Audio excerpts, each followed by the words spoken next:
Consider the AP 2, 5, 8, 11, so on 302 Nana.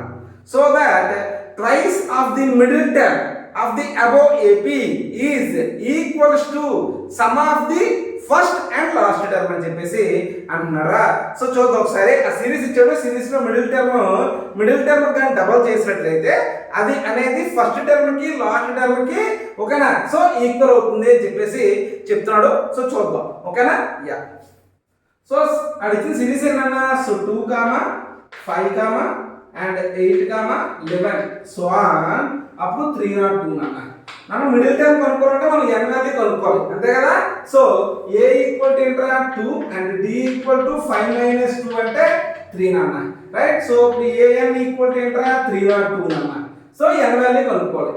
an formula ఏంటన్నా an equal to అంటే 302 equal to a plus అంటే 2 plus n - 1 into d నాన్న. d అంటే 3 నాన్న. ఈ 2 ని తీసుకొచ్చిండ్రా 302 - 2 ఈక్వల్ టు n - 1 ఇంటూ 3 నాన్న. ఇదేంటిది 300 ఈక్వల్ టు n - 1 ఇంటూ 3 నాన్న. 3 1s 300s రా. ఈ -1 అయితే +1 అవుతుంది అంటే n ఈక్వల్ టు ఏంటన్నా 101 అనేది ఏంట్రా ఆడ్ నెంబర్. ఆడ్ నెంబర్ వచ్చినప్పుడు మిడిల్ టర్మ్ ఎలా క్యాల్కులేట్ చేస్తాం n + 1/2 చేస్తాం అన్నమాట. అంటే సో ఇక్కడ చూడండి ఒకసారి.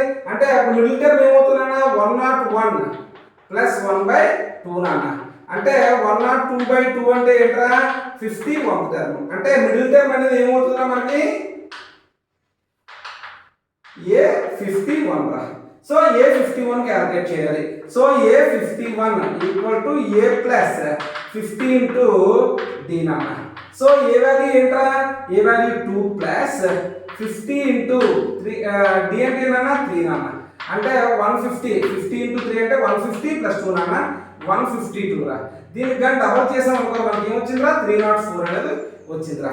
సో అలాగే సమ్ ఆఫ్ ది అంటే ఏమన్నాడు 2 into middle term equal to first and last term అని అన్నాడు రా. 2 ఇంటూ మిడిల్ టర్మ్ ఎంత వచ్చిందిరా 304 వచ్చిందిరా. అండ్ ఫస్ట్ టర్మ్ ఏమన్నా 2 ప్లస్ లాస్ట్ టర్మ్ ఏమన్నా 302 రా.